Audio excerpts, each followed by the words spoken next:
আল্লাহর সামনে একবার মাথা নত করেছে, পৃথিবীর কোন শক্তির সামনে মাথা নত করে নাই। আসিয়া এবং ফেরাউনের ফিনান্স মিনিস্টার, অর্থমন্ত্রীর বিবি লুকিয়ে কালিমা পড়েছে, সাইয়েদনা মূসা আলাইহিস সালামের উপর ঈমান এনেছে। ফেরাউন শুনে দুইজনকে ডেকে নিয়ে আসলো।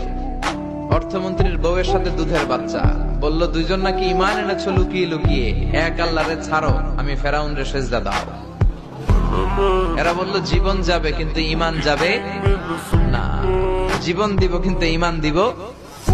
প্রথমে ধরলো অর্থমন্ত্রীর বউকে, তাড়াতাড়ি আমার পায়ে সেজদায় লুটিয়ে পড়ো। সে বলে না, জীবন যাবে ঈমান যাবে না। বললো তাই নাকি, দেখি তোমার ঈমানের কত পাওয়ার। জল্লাদরে বলল কড়াইয়ের ভেতরে আগুন গরম করো, তৈল গরম করো, দুধের বাচ্চাটারে টেনে নিয়ে তেলের মধ্যে ছেড়ে দাও। কল্পনা করতে পারেন, দুধের বাচ্চাকে মায়ের বুক থেকে ছিনিয়ে নিয়ে তেলের মধ্যে ফালাচ্ছে, বাচ্চাটা রোস্ট হয়ে যাচ্ছে, আর বাচ্চাটা বড় মানুষের মতো মাকে বলছে, মা চিন্তার কারণ নাই, এটা উত্তপ্ত তেল নয়, এটা জান্নাতের বাগান। ভয় নাই মা, তুমি চলে আসো, তুমিও লাফিয়ে পড়ো, শাহাদাতের পেয়ালা থেকে মিষ্টি সুধা পান করো। মহিলার ঈমান আরো বেড়ে গেল। সে বলল আমি, জীবন যাবে ঈমান যাবে।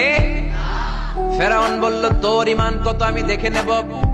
এই মহিলাটাকেও উত্তপ্ত তেলের মধ্যে ছেড়ে দেয়। বাকি রইল ফেরাউনের বউ আসিয়া।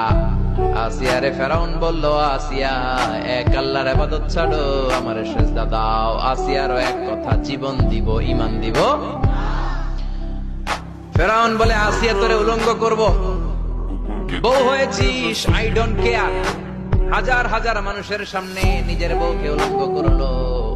তক্তার মধ্যে উলঙ্গ বউকে শুইয়ে হাতের মধ্যে পেরেক ঢুকালো, পায়ের মধ্যে পেরেক ঢুকালো। এক একটা পেরেক ঢুকায় তক্তার মধ্যে ছিদ্র হয়ে ঢুকে আর ফিনকি দিয়ে রক্ত বেরোয়।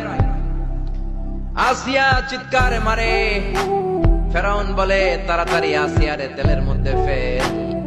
আল্লাহ বললেন জিব্রাইল যা, জান্নাতটা তুলে নিয়ে আসিয়ার চোখের সামনে ধর, আমার আসিয়া জান্নাত দেখে দেখে যেন আমার কাছে আসে।